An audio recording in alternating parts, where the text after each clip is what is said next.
greetings from Dharamsala, where I'm coming from.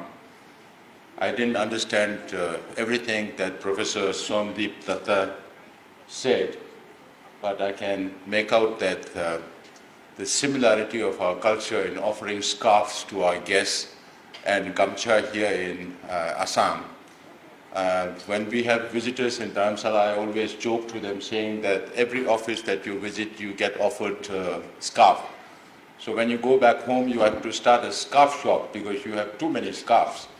So I was thinking of now opening a gamcha shop somewhere because I received so many in the last 2-3 years. In fact, I have been traversing through Guwahati, but never had any engagement with universities and the public in Assam. This is my first visit to Guwahati with public engagements. Yesterday I spoke at 2 universities. Today we are speaking at 2 universities, and I'm I feel very honored and privileged to be speaking at this university, the Guwahati University, and also thank the Vice Chancellor Nanigyal Mohantaji for organizing this and creating this opportunity for us, and also thank the Registrar, Mr. Utpal Sharmaji, for welcoming us warmly. Professor Somdeep Datta has been very instrumental in organizing these programs here, so I'm also very thankful to him personally and his organization, Free Tibet, Voice from Assam. I think Professor Datta had already spoken quite a lot about Tibet's connection with northeast of India. Every time I come here, of course, we go to Arunachal Pradesh because we have few Tibetan communities there, but we don't have a community in Assam. We do have some Tibetans in Dimapur doing business and some in Shillong. But other than that, our population in the northeast is quite small. And when I met with Chief Minister Conrad Sangmaji of Meghalaya, he told me he's from Garo Hills. And his ancestors used to tell him that Garo people came from Tibet. So I said, in that case, Bodo, Tawang, we have all links with almost all the northeast people, and then of course with Burma as well. In Burma, they say 60% of the Burmese are Tibeto-Burmese. So to Tibetan civilization, of course, we have a connection with the Brahmaputra, the Siang, what is called as Yalung Tsangpo inside Tibet, which originates from western Tibet, flows to eastern Tibet, and then comes into Arunachal Pradesh and into Assam.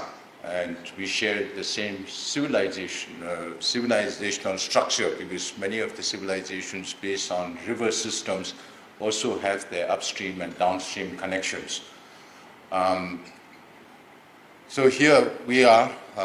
I traveled around the world to speak about Tibet, as Honorable Vice Chancellor mentioned. Just last month I was in 5 different countries, in fact, in Europe and South America and North America.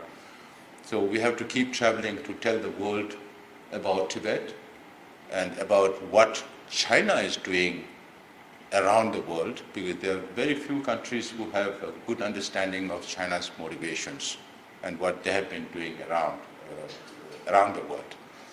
So before we go into the larger global politics or the dynamism of the evolving global international order and geopolitics and geostrategic issues, I thought it's very important to understand the basics of your neighbor, Tibet. We have only the Chief Minister of Arunachal Pradesh who says that we don't have border with China. We have border with Tibet. And in fact, Tibet has always played the role of a buffer between now the 2 most populous nations in this world, China and India. Because of Tibet and its size and its natural geography, Tibet has always been the buffer between the 2 most populous nations. Now, under the new circumstances, as the Professor Mohantaji mentioned about the middle way policy and that we follow right now, under those circumstances, if there could be a non-violent, peaceful, mutually beneficial solution to the Sino-Tibet conflict, then it can contribute to a lot of peace and security in the region. It's not just with India, but with the whole region. So if I go back, maybe I'll give you a little overview about the history of Tibet or the strategic importance of Tibet. Tibet is located in the middle of Asia. It's in the center of Asia, bordering with China on the east, Nepal, Bhutan, India on the south, Burma also on the southeast, and then Uyghurs and Mongols on the north.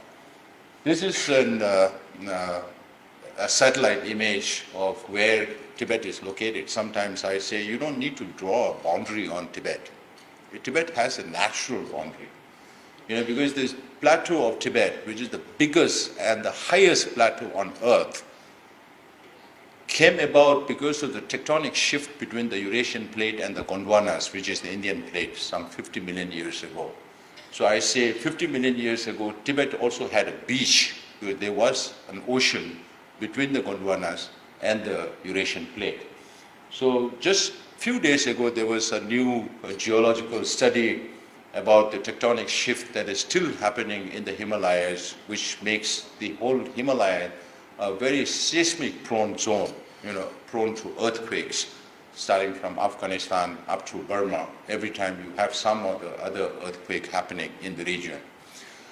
So the tectonic shift is still happening, and scientists say that Himalayas is still growing by 10 millimeter every year, because the Indian plate is going underneath the Tibetan plate, just as the African plate is going underneath the Eurasian plate in the region, in Europe. So the scientists say that the rising of the Himalayas started 50 million years ago. Human habitation of the Tibetan plateau started about 30,000 years ago, because that was the last remains, so the oldest remains they found. But if scientists find older remains than that, then they can even go back into times when the human habitation started in Tibet.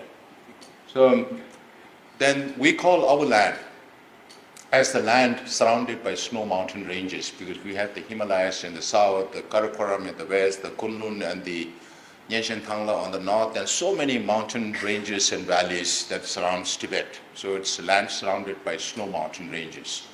And not all places are habitable, because much of this is natural mountains and valleys. So most of the Tibetans are nomads. About 60-70% of the Tibetans are nomads.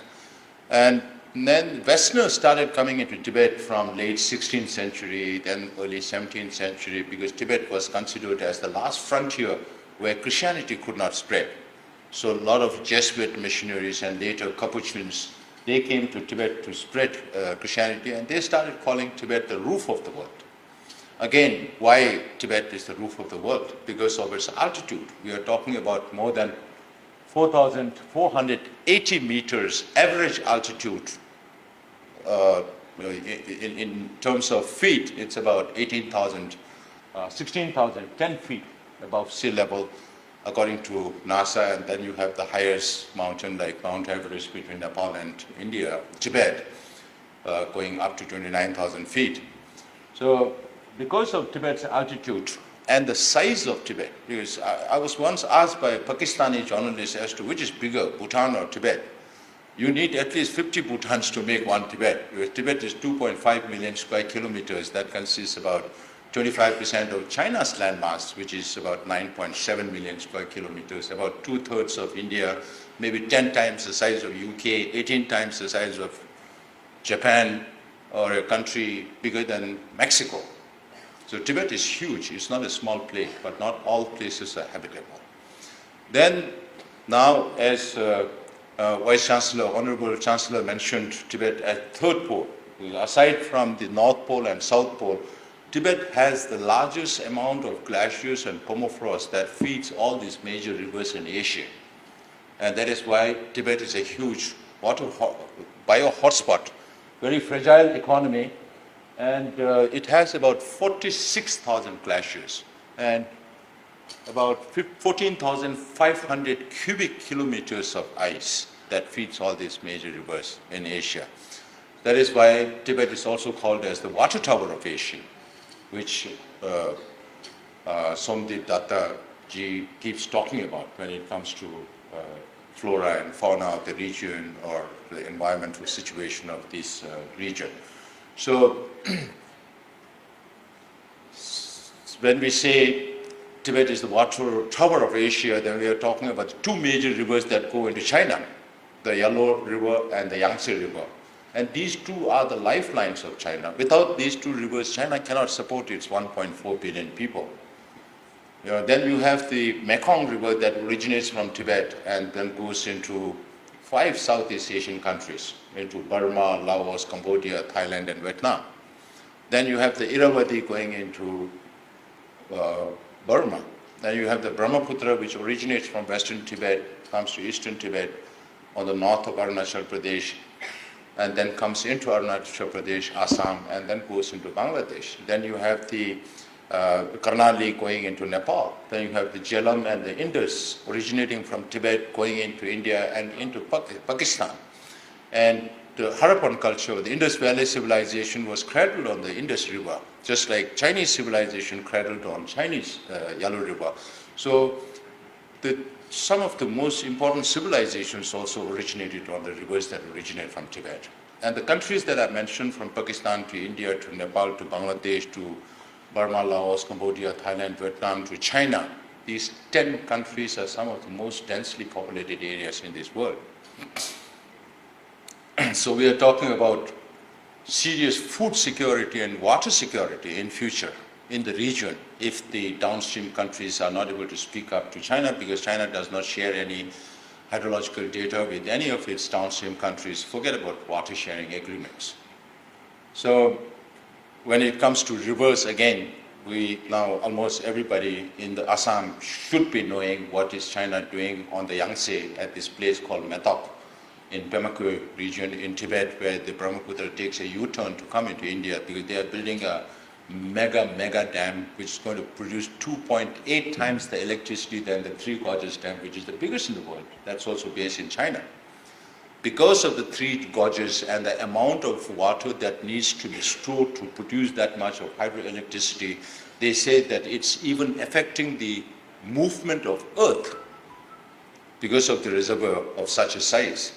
Now, when you're going to produce 2.8 times the hydroelectricity than the Three Gorges, which is the biggest, then can you imagine how much amount of water needs to be inundated upstream, which will destroy so much of flora and fauna, which are very unique to that biodiversity in Tibet. And then, considering that the whole region is seismic, if something happens to the size of that kind of a dam inside Tibet, then what could be the consequences in Guwahati? Guwahati will be wiped out by water. And there may be more sinister plans from the Chinese side to divert the Brahmaputra up north, because North China, which is again in the plains going north, because Himalayas is in the between the Tibetan plateau. Then when you go down into Uyghur and Mongolia and all these places, it goes into plains just as we go into the plains into Assam here. Right? So water diversion projects are very much in the minds of Chinese leadership. If those things happen, then India could be deprived of the original source of water that is perennial in its nature because of its fountains based in ice waters of Tibet. Some say that Third World War could happen because of water. If that is the case, then Tibet is a huge bio hotspot. So these are environmental significance which we are talking about, because the environment, the jet streams that flow over the Tibetan plateau and the impact of El Nino, the warming up of Pacific, contributes towards deciding the rainfall in the region. All the monsoons in the region, in India, including India, is decided by the jet streams that flow over the Tibetan plateau. The warming up of the Europe, the heat waves in Europe are being caused because of the melting of ice on the Tibetan plateau, and it's going to increase every year. we live in a very interdependent world. So we even connect the lung of the world, Amazonia, with the roof of the world, Tibet. And the climatologists who studied those says that when there is more snow in Tibet, there is less rain in Amazonia. And when there is more rain in Amazonia, there is less snow in Tibet. They found this correlation. So Tibet's environment is not only important for Tibetans and Tibet, but for the whole region and for the whole world. That is why there needs to be more understanding of the importance and the fragility of Tibet's environment, which will be harmful not only for the others, but also for China. Because they themselves found that when there was this huge flood on the Yangtze in 1998, which destroyed so many properties and took so many lives, since then they are supposed to be paying a little more attention to Tibet's environment. But unfortunately, today, China is trying to tout itself as the leader of green energy in the world, producing so much of, solar energy, wind energy, hydroelectricity, and all those things. Now, but all these developments are harming Tibet's environment, because the extraction of rare earth materials from Tibet and Inner Mongolia and from Uyghur, contributes to a lot of pollution in producing these metallic objects. And harnessing of Tibet's rivers, because when China can go as far as Latin America and Africa for natural resources, then why not its backyard, Tibet, which remained unexploited for so long and has a lot of mineral resources. That's also one reason why China is not able to let go of Tibet. And so,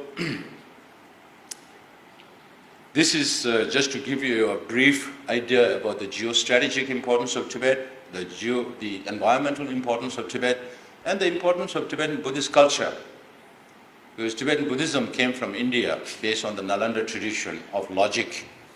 And since then, our people have followed Buddhism over the last more than 1,300, 1,400 years.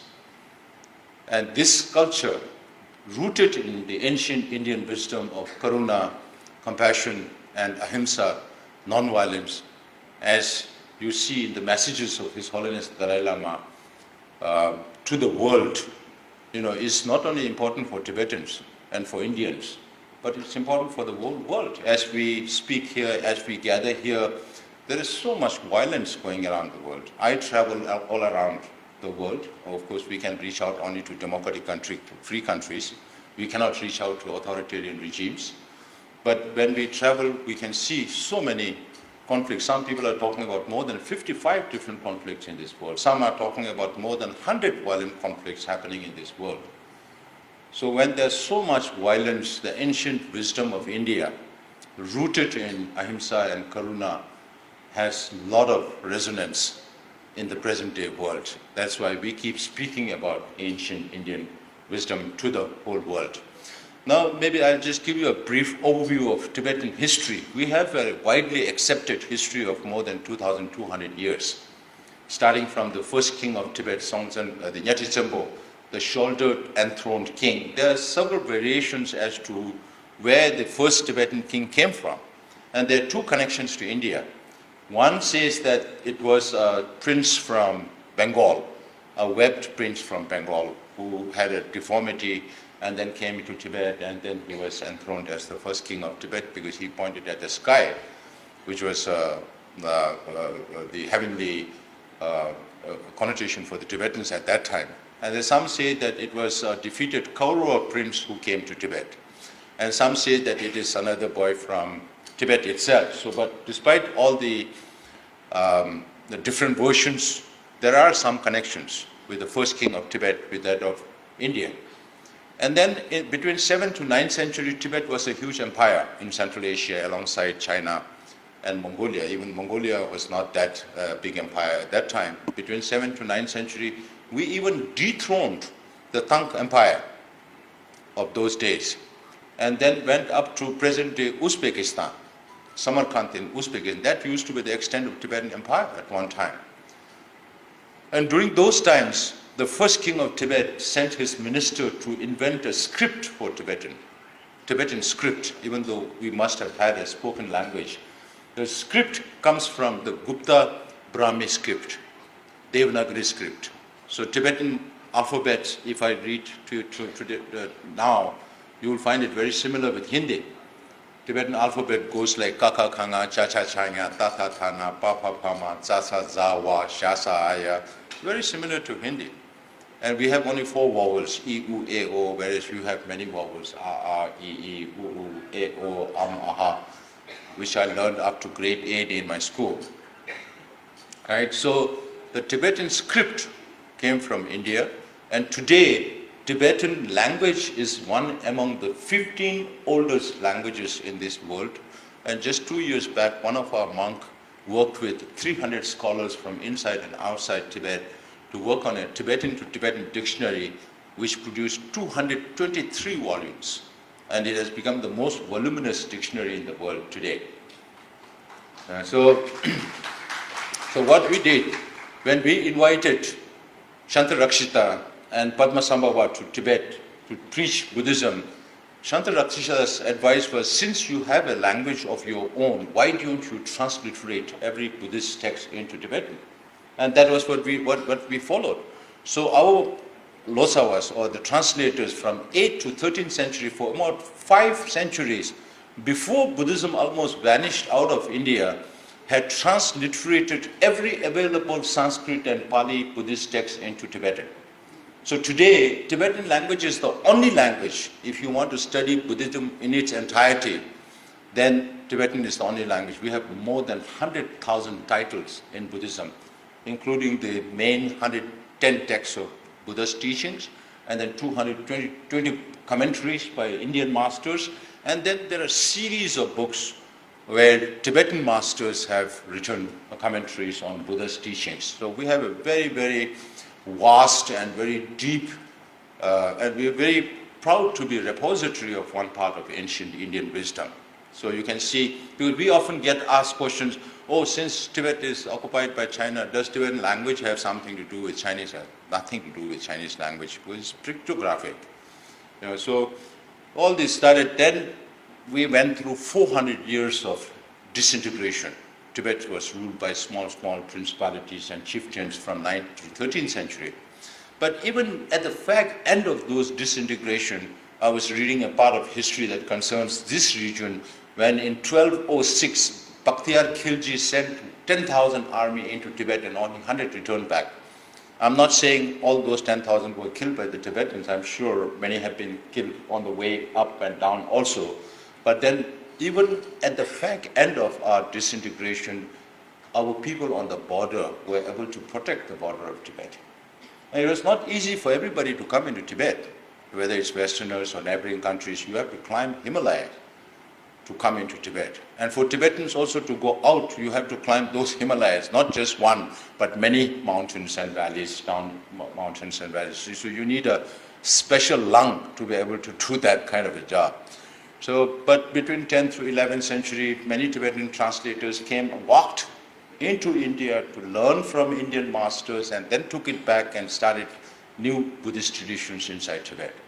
Then by 13th century, mid-13th century, Genghis Khan was becoming a big power in Central Asia, and we developed relations with the Mongols. We surrendered to the Mongols, otherwise our people would have been killed, because Mongolians were merciless through the expedition. Because if they have to conquer Guwahati, first they go to Shillong, they kill everybody in Shillong, and by the time they reach Guwahati, everybody surrenders for fear of being decimated by the Mongols, because they were ruthless in their attempt, and they were looking for a spiritual master, which they found in Sakya Pandita in Tibet. And that is how we developed this priest-patron relationship, where Mongols defend the Tibetans and Tibetans provide spiritual teachings to the Mongol Khans and the population. That is why Mongolia is a Buddhist country today. And then you also find the Russian republics of Buryat and Tuva and Kalmykia also practicing Tibetan Buddhism, because of the impact of Tibetan Buddhist masters in the region, not just the Trans-Himalayan Buddhist states. So then Mongols invaded China. From 1271 up to 1278, Kublai Khan invaded China, And that period when the Mongols ruled China, from 1271 to 1368, it's called the Yuan dynasty in China. But the Mongols have been there even before that. The Mongols have been there even after that. Our relations with the Mongols went up to 1720 in the 18th century. We hardly had much to do with after the fall of Yuan dynasty and the rule of Ming dynasty in China from 1368 to 1644. We hardly had any political relations with China at all. Our relations continued with the Mongols. Mongols come to help us, but then they go out of Lhasa. They never ruled Tibet. They never administered Tibet directly. Then around 1720, then the Qing dynasty.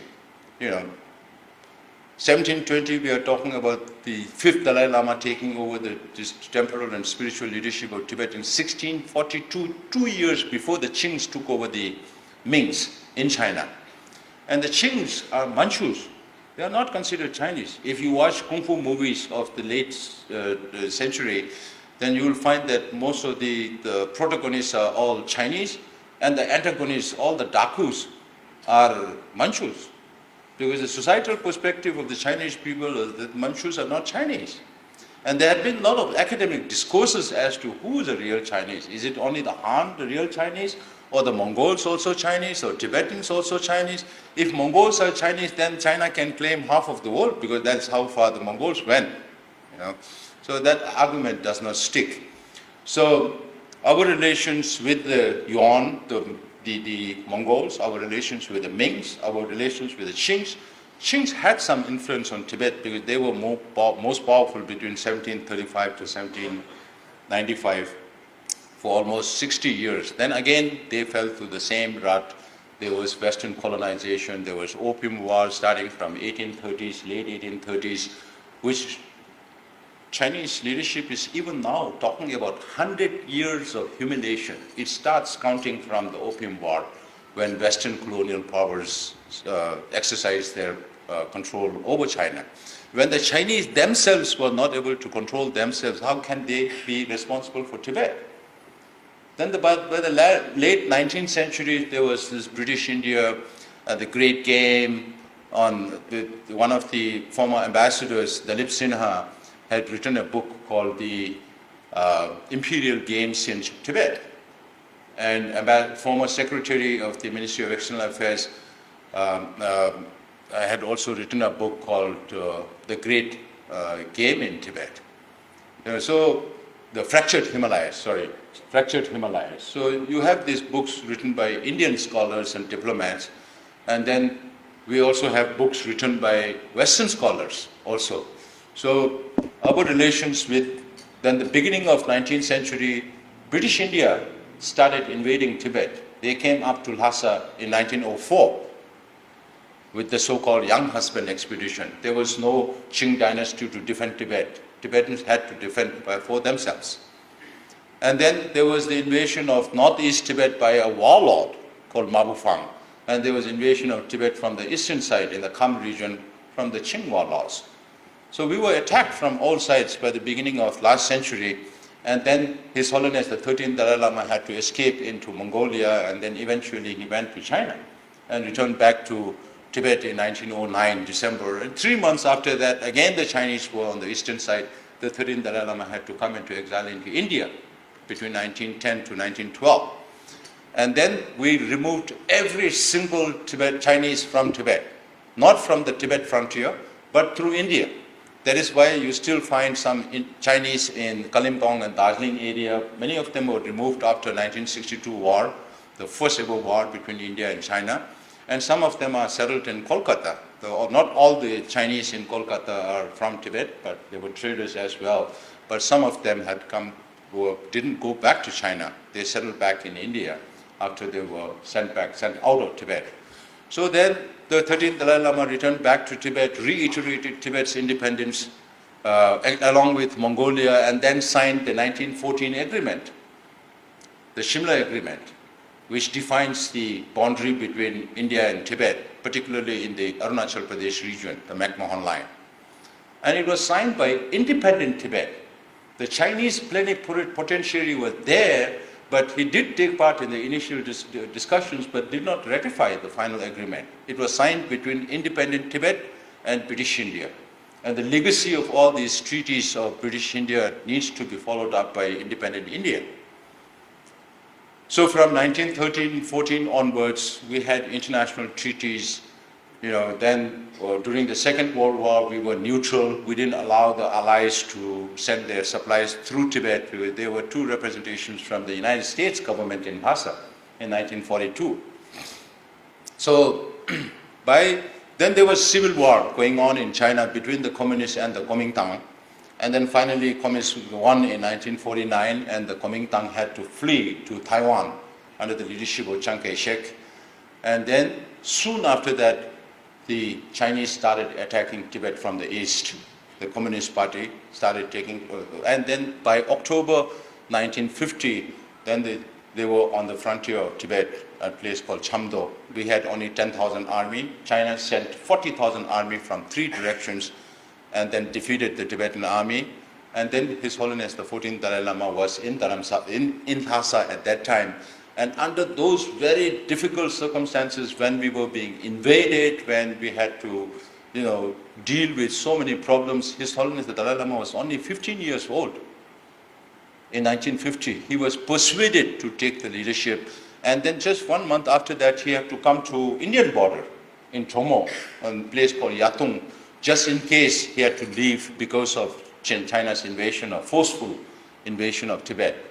And then 7 months, then during those periods when he was in Yatung, then the Tibetan delegation were forced to sign this so-called 17-point agreement by the Chinese government on the threat of war and at the personal safety of the people who were involved in the negotiations.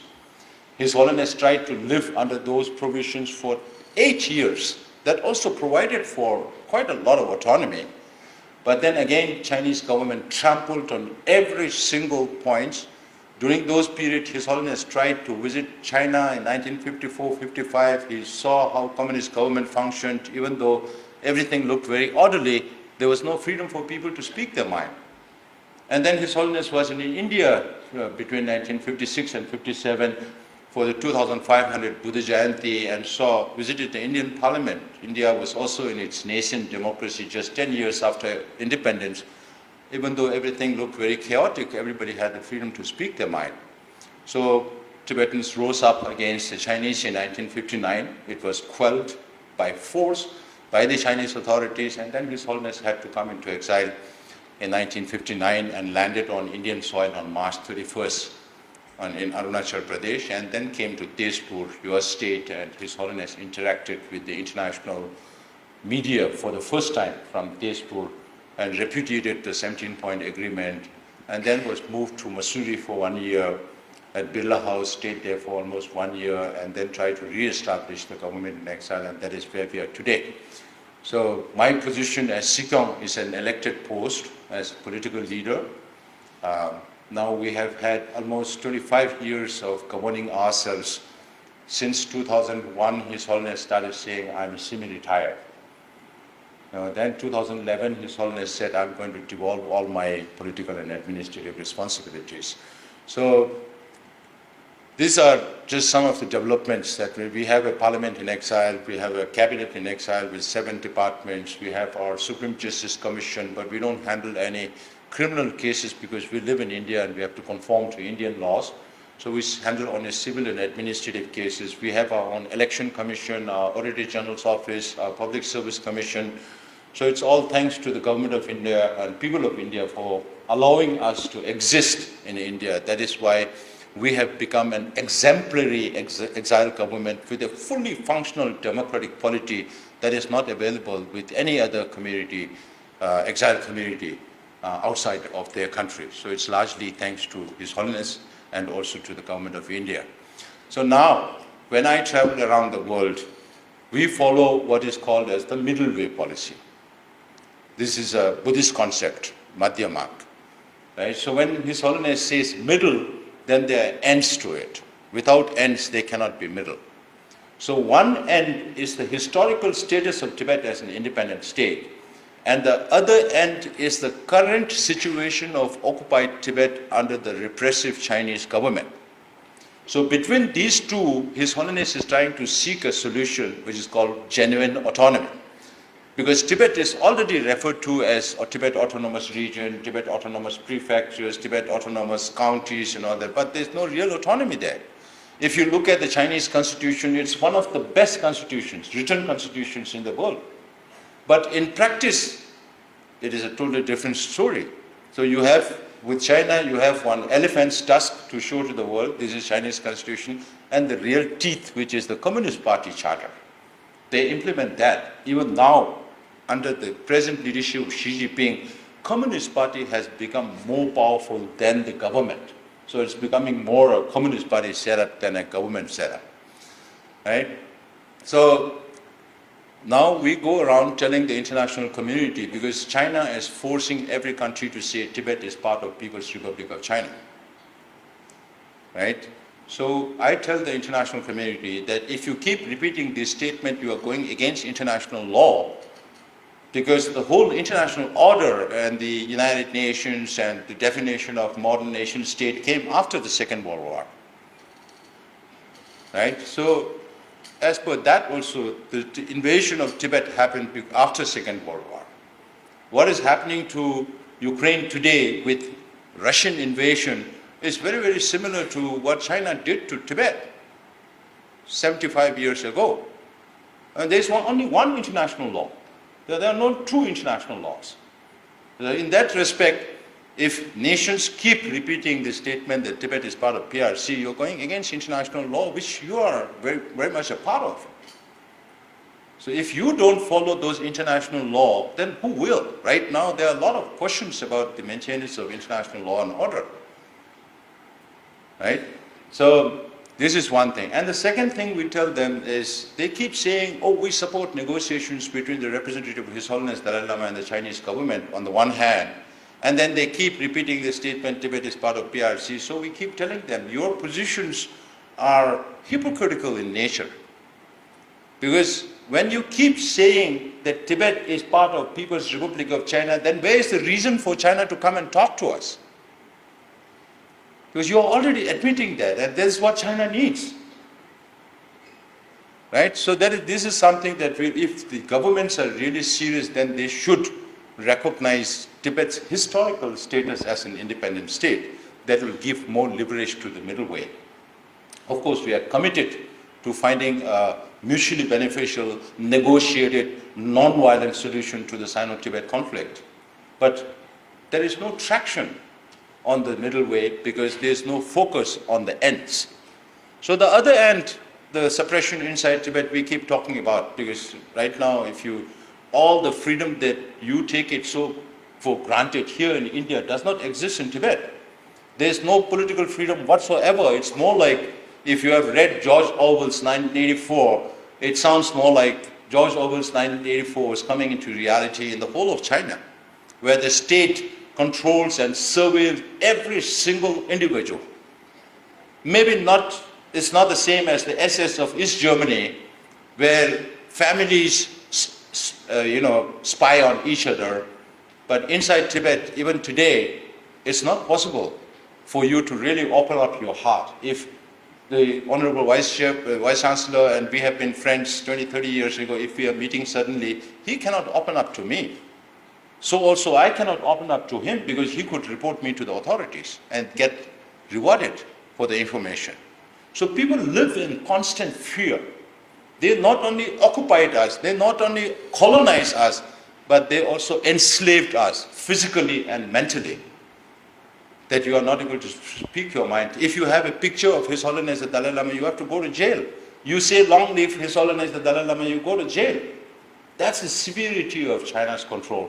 That China is taking DNA samples of all the Tibetans, iris scanning of all the Tibetans, and now almost every Chinese have been reduced to a barcode, because every transaction has to be through cards. So every transaction of yours is detected. If you do something out of the ordinary, you could be blacklisted, and then your life is gone, just like a former political prisoner.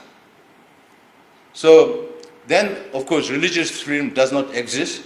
China right now, their overall policy is if there are no nationalities, then there will be no nationality issues. So which means, can you kill all the Tibetans? Can you kill all the Uyghur people? Can you kill all the Mongol people? You cannot, because that will amount to genocide.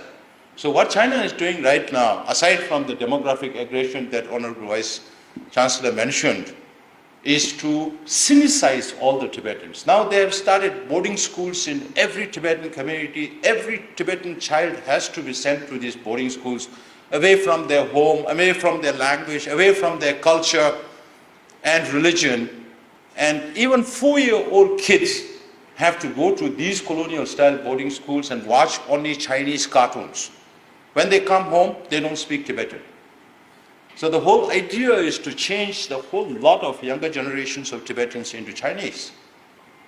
Now that is what's happening. We keep telling that to the international community. There have been reports by the special rapporteurs of the United Nations, but there was no discussion as such in the assembly. But those reports have been coming. The Freedom House and Human Rights Watch and all these international organizations also come out with human rights records in Tibet. And so also some governments come out with reports. So this is one thing. And one message that we have to send to the Chinese government is you cannot distort history. Whether it's with an individual human being, yesterday was past. For a nation also, yesterday was past. You cannot change history on the whims and fancies of some politicians in China or the UK. History is history. So that is why we keep reaching out to the international community, also make it a point to the Chinese government not to disinform the world about Tibet's history. And that is why I also carry these 2 books with me all the time. Because one is looking at the history of Tibet from an international legal perspective, pre-1945 Second World War, or after the definition of modern nation state. It's written by Michael van Praag and his partner, Meek Poltius. They worked for about 7 years with about 70, 80 scholars from Central Asia, not just from Tibet, and came out with this book and proves that Tibet has never been considered a part of China. And then I also carried this rather heavy book, where the English version should be out soon, which will be about 1,300 pages. It's not written in a historical format, but it's more an argument as to how Tibet is not part of China, according to imperial Chinese historical records. And this is written by a Chinese professor, Lauhan Shang. He is based in Las Vegas now. And when he was in school, the Chinese government used to teach them that Tibet has been part of China since ancient times. And then when he was going in his university days, then he found that the communist government was asking or forcing every other government to say Tibet is part of People's Republic of China. So he was intrigued as a Chinese as to why the communist government is doing this if Tibet had been part of China since ancient times. So after his retirement, he went into the Chinese Communist Party website and downloaded all the imperial historical records from 1271 to 1368, the Yuan, 1368 to 1644, the Ming, and 1644 to 1911, the Qings. And he proves that imperial China, they are supposed to have a very meticulous way of maintaining records. Imperial Chinese historical records does not prove that Tibet was part of China. So these are 2 strong arguments, other than, of course, a lot of books now written by Western scholars and Indian scholars on Tibetan history. And then this message to the international community, that's why we have been working with not just speaking the talk, but we also reach out to governments. From 2022 to 2024, soon after I came into this office, we worked with the United States Congress for 2 long years to get this Resolve Tibet Act passed in the US, and it was signed into law by President Trump during his first presidency in 2020, because only one country in the whole world that has a law on Tibet is the United States. It's called the Tibet Policy Act of 2002. That was amended to Tibet Support and Policy Act of 2020 that mentions, and then we got this 2024, the Resolve Tibet Act passed, because Chinese government keeps saying there is no Tibet problem, that Tibet is a socialist paradise. So if there is no Tibet problem, and if Tibet is a socialist paradise, then why don't you allow people from outside to see Tibet for themselves, whether it's a paradise or a hell. So these kind of arguments we have to keep making in the law. Then the second part of the law talks about, which the Honorable Vice Chancellor also mentioned, about self-determination for the Tibetan people's right to have self-determination. This is very much in line with the 1961 UN General Assembly resolution on Tibet. And the third part of that law talks about the historical narrative on Tibet, the disinformation that Chinese government is spreading on Tibetan history, that His Holiness has never accepted that Tibet has been part of China since ancient times, and the United States government also does not accept China's narrative. And they will work with like-minded countries to counter China's false narrative on Tibet. So, and that the area of Tibet is also defined in the last part of that act. So we are working with now like-minded countries, reaching out to other democratic free countries to get similar support. At least for this year, we are celebrating we just celebrated His Holiness' 90th birthday, and we are celebrating the whole year as a year of compassion, spreading the message of ahimsa and karuna to the world. Many events all around the world are happening, and it's as we celebrate His Holiness' 90th birthday, we also have to be reminded by the messages that His Holiness tried to send to the world. His Holiness always says, I'm one among the 8 billion people in this world. Every one of us are one among the 8 billion people.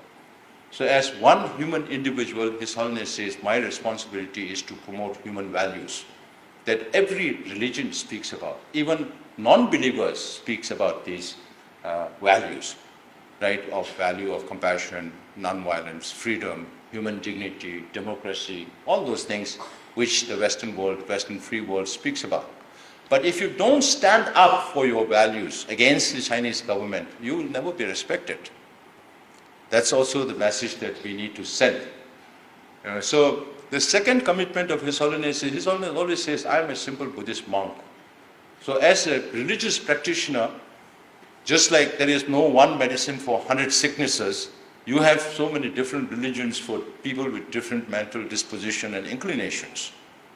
Right? So His Holiness' mantra is practice your own religion, but respect all other religions. And he has taken part and led so many inter-religious harmony conferences around the world that he has friends across religions in different parts of the world. And that's how you bring about religious harmony. Religion which is supposed to bring peace of mind to oneself and to the community that you live in, if it becomes a tool for conflicts, that's a shame. And then, of course, His Holiness says, I have a responsibility towards Tibet.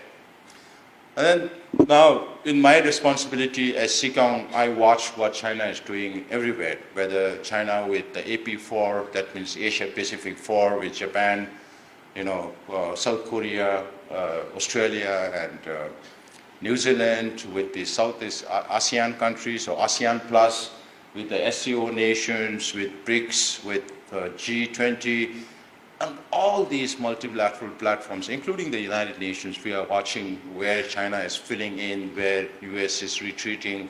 So all those global dynamics we are watching, including the spat between the China and Japan as it stands today, because of Prime Minister's remark. And a Consul General of a Chinese embassy has the audacity to say, we'll cut her head off. That is where diplomacy has reached now. Diplomats are not supposed to say these nasty words. They are supposed to build relations. Kutniti. You know what now the Chinese diplomats are doing. They have become brazen in their attitude. So because of China's hegemonic ambitions, Japan is changing its position from a Pacific state to a state which is going to spend more money on defense. Only because of China. Taiwan has to spend more. There's no choice, because they are always under the perennial threat of war from the Chinese. And then for New Zealand, security was never an issue when we used to go earlier. Now it has become one. Australia and New Zealand were the first Western countries where China experimented their influence operations. And when I visited New Zealand, no politicians, no educationists, no financial institution managers are willing to speak with us because every one of their fingers and toes are with China at different levels. Now, Australia is spending about $356 billion to buy 7 nuclear submarines, again, to protect against whom? Philippines has this perennial problem with China on the Scarborough shore in South China Sea with the 9 dash lines. And Indonesia, Malaysia, Philippines, Vietnam is building now more islands than China to stake their claim in the Spratlys and the Parasol Islands. Now India has to spend more. I keep traveling from Arunachal Pradesh to Ladakh because we have smaller Tibetan population on the border areas. And Indian government is spending much, much, much more than what we have ever seen before. And all these are because of the hegemonic ambitions of China. The economic coercion that is going on. That's why I keep telling the international community, if you want to bring China on its knees, you give them less business. I was in Mexico. Mexico has 115 billion trade deficit with China. And they export only about 10, 15 billions to China and import 130 billion from China, 10 times more than what they buy, what they sell to China. In fact, China needs Mexico more than Mexico needs China because China needs the market right now because of the tariff wall that the United States is putting up. The United States has more than 300 billion trade deficit with China. The 27 EU countries have more than 400 billion trade deficit with China. Now India's trade deficit with China is increasing, above 100 billion. So these are pointers to the fact that Western democracies are augmenting and helping China become stronger. And some of my friends in Europe say, oh, the dragon is biting at us. Then I tell them, dragon at one time was very weak. Who made the dragon so powerful to be able to bite at you? It's because of Japanese investment. It's because of Taiwanese investment. It's because of Europe, America. You don't have to read that many books. Read one book on Kissinger on China. You will understand how much America has supported China for what it has become today. Now, knowing that the dragon is biting at you, if you still keep feeding the dragon, then whose fault is it? I keep saying that. And if you don't stand up for your values, China will never respect you.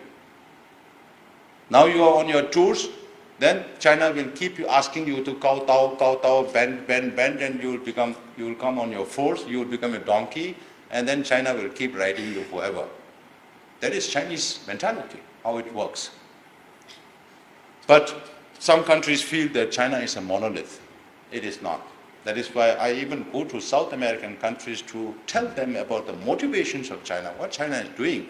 I ask them, have you heard about Belt and Road Initiative? The university students also shake their head and say, no. If they have not heard about Belt and Road Initiative, you don't understand anything about China. So when China, with all these trade deficit from different countries, except for a few countries like Australia that has surplus with China, China splurged it on space technology, on robotics, on artificial intelligence, on microchips, on dual-use technology and Belt and Road initiatives. And create a lot of debt economies. When the governments are not able to pay back the loan, then they take over strategic areas. Just like in Cambodia, they have taken part of the Sihanoukville port because Cambodian government is almost 40% in debt with China. They have taken over the Coco Islands in Burma.